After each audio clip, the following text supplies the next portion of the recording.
Hello students, I am Dr. Vinod Kamble. In this video, we are going to see the distinguish between traditional marketing and strategic marketing. Okay, traditionally किस तरीके से marketing होती थी और how strategic marketing or the present days में how marketing is undertaken that we are going to see in this video. So we'll begin with the meaning of both. पहले तो traditional marketing क्या होता था, तो traditional marketing it use to focus only on the maximising profit. Okay, marketer का जो aim था वो था profit maximisation. On the other hand अगर आप स्ट्रेटेजिक मार्केटिंग में देखोगे तो स्ट्रेटेजिक मार्केटिंग क्या कर रहा था, it was balancing profit maximisation as well as customer satisfaction. मतलब दोनों चीजों को यहाँ पे बैलेंस आउट किया जा रहा था कि प्रॉफिट तो कमाना है by satisfying to the customers, और यहाँ पे सिर्फ क्या हो रहा था, प्रॉफिट मेकिंग, इतना ही उनका ऑब्जेक्टिव था. ओके, सेकेंड आता है पॉइंट है आपका रिवॉल्व्स. रिवॉल्व मतलब ये जो कॉन्सेप्ट है या ट्रेडिशनल मार्केटिंग या स्ट्रेटेजिक मार्केटिंग जो है वो किसके अराउंड या किसको ज्यादा इंपॉर्टेंस देता है. तो ट्रेडिशनल मार्केटिंग जो है it revolves around the seller. ज्यादा इंपॉर्टेंस जो दिया जाता था वो सेलर को दिया जाता था. सेलर का ज्यादा डोमिनेंस हुआ करता था मार्केट में, और ये जो मार्केटिंग था वो फॉलो किया जाता था बिफोर 1950s. स्ट्रैटेजिक मार्केटिंग जो था it was revolving around the buyers. Buyers के ऊपर ज्यादा इंपॉर्टेंस दिया जाता था या बायर्स का ज्यादा डोमिनेंस हुआ करता था. ओके, मार्केटर हमेशा देखता था कि बायर को क्या चाहिए, बायर के लाइक्स क्या है, उसके चॉइसेस क्या है, वो ज्यादा इंपॉर्टेंट रोल प्ले करता था. और ये मार्केटिंग फॉलो किया जाता है 21st सेंचुरी में अक्रॉस द ग्लोब. थर्ड है आपका स्वोट analysis. Now स्वोट analysis you all know. स्वोट मतलब क्या होता है, strength, weakness, opportunity and threat. कोई भी बिजनेस प्लानिंग करने से पहले किसी भी चीज की स्वोट एनालिसिस करता है. उससे उनको पता चलता है कि उनके बिजनेस के स्ट्रेंथ क्या है जिसको वो कंसोलिडेट कर सकते हैं, उनके बिजनेस के वीकनेसेस क्या है जिसको हम लोग मिनिमाइज कर सकते हैं, अपॉर्चुनिटीज क्या है जिसको ग्रैब किया जा सकता है, और थ्रेट क्या है जिसको हम लोग मिनिमाइज किया जा सकता है. सो कोई भी बिजनेस डिसीजन लेने से पहले स्वोट एनालिसिस किया जाता है. तो ट्रेडिशनल मार्केटिंग के अंदर ऑब्वियसली स्वोट एनालिसिस नहीं किया जाता था, और hardly they used to undertake स्वोट एनालिसिस. बट स्ट्रेटेजिक मार्केटिंग के अंदर पीरियोडिकली और टाइम टू टाइम और रेगुलरली स्वोट एनालिसिस किया जाता था, बिकॉज दे वर कंसर्न और they wanted to know what are their strength, weakness and opportunities and threat. Traditional marketing में मार्केटर को ये जानने की कोशिश नहीं करता था, और ही was not interested in knowing all this things. Okay, then marketing research. Marketing research आपको पता है, मार्केटिंग रिसर्च से आप फाइंड आउट करते हो कि what are the likes and dislikes of your customer, और what is the market condition, और what is the competition in the market. उसके लिए मार्केटिंग रिसर्च किया जाता था. ओके, सो ट्रेडिशनल मार्केटिंग के अंदर मार्केटिंग रिसर्च के लिए ज्यादा फंड इन्वेस्ट किया जाता नहीं था. Means they were hardly investing into marketing research. उसके लिए उनको कस्टमर को क्या चाहिए, उनके लाइक्स डिसलाइक्स, मार्केट कंडीशन क्या है, कंपटीशन क्या है, वो कुछ नहीं पता रहता था, because they were not undertaking marketing research.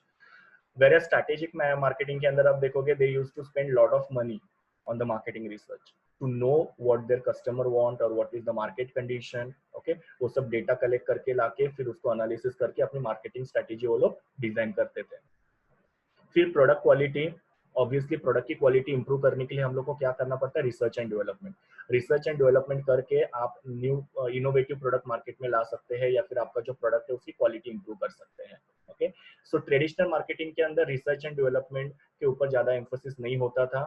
Okay, उनको क्वालिटी इंप्रूव करने के लिए या न्यू प्रोडक्ट को मार्केट में लाने के लिए वो लोग ज्यादा एम्फोसिस नहीं करते थे. वही स्ट्रेटेजिक मार्केटिंग में क्या होता था, रिसर्च एंड डेवलपमेंट बहुत ज्यादा करते थे, and always they used to come up with the innovative product. Okay, they used to develop new product or improve the quality of product. Okay, so that they can satisfy to their customers. So यहाँ पे product quality के ऊपर ज्यादा emphasis नहीं किया जाता था, because research and development hardly they used to undertake. यहाँ पे product quality के ऊपर ज्यादा emphasis किया जाता था, जिसके लिए वो research and development time to time करते थे. Pricing method. यहाँ पे cost oriented pricing method follow किया जाता था ट्रेडिशनल मार्केटिंग में. Now what is cost oriented pricing method? Cost oriented pricing method means जहाँ पे कॉस्ट के ऊपर प्राइसिंग कैलकुलेट किया जाता था. जैसे कॉस्ट सपोज आपके प्रोडक्ट का आया 8 रुपया, तो उसके अंदर मैंने 2 रुपया प्रॉफिट ऐड किया और मैंने 10 रुपया प्राइस चार्ज किया. सो इसको हम लोग बोलते हैं cost oriented pricing method, where price they use to calculate on the basis of the cost, कि आपको प्रोडक्ट को बनाने के लिए कितना खर्चा आया, उसके बेसिस पे वो प्राइसिंग चार्ज करते थे, जिसके अंदर अलग अलग मेथड्स है. कॉस्ट प्लस प्राइसिंग मेथड हो गया या मार्कअप प्राइसिंग वगैरह हो गया. तो इस तरीके से वो प्राइस कैलकुलेट की जाती थी या डिसाइड की जाती थी. स्ट्रैटेजिक मार्केटिंग में market oriented pricing strategy follow की जाती थी। Now what is market oriented pricing strategy?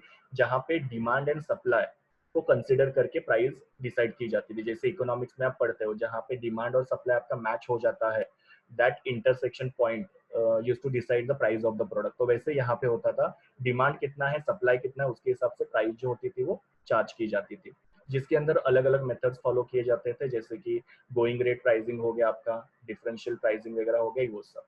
Okay, so यहाँ पे कॉस्ट ओरिएंटेड, कॉस्ट के बेसिस पे प्राइस चार्ज होती थी। यहाँ पे मार्केट ओरिएंटेड मतलब डिमांड एंड सप्लाई के बेसिस पे प्राइस चार्ज की जाती थी।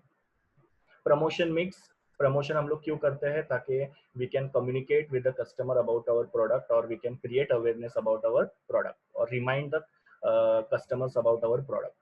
सो यहाँ पे बहुत ही कम प्रमोशन मिक्स के एलिमेंट्स यूज किए जाते हैं, जैसे थोड़ा बहुत एडवर्टाइजिंग, थोड़ा बहुत सेल्समैनशिप या सेल्स प्रमोशन किया जाता था। यहाँ पे इंटीग्रेटेड प्रमोशन मिक्स, इंटीग्रेटेड मतलब क्या, मिक्सचर प्रॉपर किया जाता था, और अलग अलग प्रमोशन मिक्स यूज किए जाते थे। जैसे एडवर्टाइजिंग भी किया जाता था, सेल्समैनशिप भी किया जाता था, सेल्स प्रमोशन भी किया जाता था, publicity, public relation, packaging, okay, trade fair, exhibition, ऐसे अलग अलग प्रमोशन मिक्स को इंटीग्रेट करके वो लोग प्रमोशन मिक्स डेवलप करते थे। और जैसे एडवर्टाइजिंग कर रहे हैं तो एडवर्टाइजिंग के साथ साथ सेल्स प्रमोशन भी करेंगे, इसको हम लोग बोलेंगे इंटीग्रेटेड प्रमोशन मिक्स। जिससे क्या होता है कि you can capture more number of customers, और you can take your product, और you can create awareness about your product to the more number of customer. यहाँ पे कैसे होता था, सिर्फ एडवर्टाइजिंग करेंगे या सिर्फ सेल्स प्रमोशन करेंगे, इंटीग्रेशन नहीं था। यहाँ पे इंटीग्रेशन करते थे, एडवर्टाइजिंग के साथ साथ सेल्स प्रमोशन भी करेंगे, या सेल्समैनशिप के साथ एडवर्टाइजिंग भी करेंगे। तो ऐसे प्रॉपर इंटीग्रेशन करके अलग अलग तरीके से प्रमोशन मिक्स किया जाता था, जिससे कस्टमर के बीच में प्रोडक्ट की अवेयरनेस ज्यादा बढ़ने में हेल्प होती। Then customer relationship, okay, we have already studied that we should develop long term relationship with our customer so that we can grow our number of customers. okay, so traditional marketing के ऊपर customer relationship के ऊपर कोई emphasis नहीं किया जाता था। They were just concerned about selling of the product to the customer. They were not concerned about maintaining relationship with the customer so that customer will come to you again and again. okay, यहाँ पे strategic marketing के अंदर customer relationship के ऊपर ज्यादा emphasis किया जाता था, because they wanted that their customers should come to them again and again, because competition बहुत ज्यादा था। ओके, सो कंपटीशन ज्यादा होने की वजह से आपको कस्टमर के साथ लॉन्ग टर्म रिलेशन मेंटेन करना है, ताकि कस्टमर जो है आपको ब्रांड लॉयल रहे, वो आपके पास से प्रोडक्ट को बार बार परचेस करे। बिकॉज कस्टमर्स को अगर नए नए कस्टमर्स बनाने हैं तो उसके लिए आपको ज्यादा खर्चा करना पड़ेगा, बट आप अगर प्रेजेंट कस्टमर्स को अगर हैप्पी रखोगे या सेटिस्फाइड रखोगे, उनके साथ अच्छे रिलेशन रखोगे, तो वो आपके लिए क्या करेंगे, आप कस्टमर्स और कस्टमर्स आपको लाके देंगे, और they will multiply your number of customers.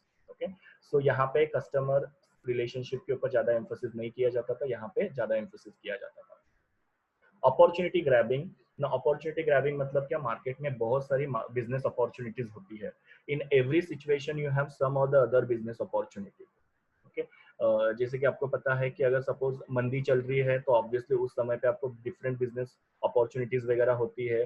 जब बूम होता है तभी भी आपको अलग बिजनेस अपॉर्चुनिटीज होती है। So always there is some or the other business opportunity available in the market. So traditional marketing में क्या होता था कि मार्केटिंग अपॉर्चुनिटी जो उनको मिलती थी, मतलब बिजनेसमैन को पता है कि ये प्रोडक्ट बेच के हम लोग प्रॉफिट कमा सकते हैं या फिर कस्टमर को सेटिस्फाई कर सकते हैं, but they were not grabbing those opportunities. okay, they were not emphasizing on the opportunity grabbing, whereas strategic marketing में क्या होता था, वो लोग हर एक बिजनेस अपॉर्चुनिटी को ग्रैब करने की कोशिश करते थे। ओके, कि हम लोग कौन सा नया प्रोडक्ट बना सकते हैं, हम लोग उसको कैसे मार्केट में लॉन्च कर सकते हैं। So every opportunity they used to grab. And the last one is your nature of decision making. Traditional marketing में रिएक्टिव डिसीजन मेकिंग होता था। Reactive means they were waiting कि let the problem happen and then will find out some solution, मतलब problem होने तो बाद में हम लोग उसके लिए सॉल्यूशन फाइंड आउट करेंगे। स्ट्रेटेजिक मार्केटिंग में ऐसे नहीं होता था, वहां पे प्रोएक्टिव डिसीजन मेकिंग होता था। What is proactive decision making? They were ready before hand with the solution so that problem will never occur only, मतलब प्रॉब्लम हो ही नहीं उसके लिए वो हमेशा कोशिश करते थे, वो हमेशा सॉल्यूशन के साथ रेडी रहते थे और वो प्रॉब्लम को होने नहीं देते थे। ओके, तो इस तरीके से वो लोग प्रोएक्टिव डिसीजन मेकिंग करते थे। so this was the difference between traditional and strategic marketing. okay, ये this can be the important question from your exam point of view. Thank you students, please do like, share, comment and subscribe to my YouTube channel. and also recommend my channel to your friends. See you in the next video.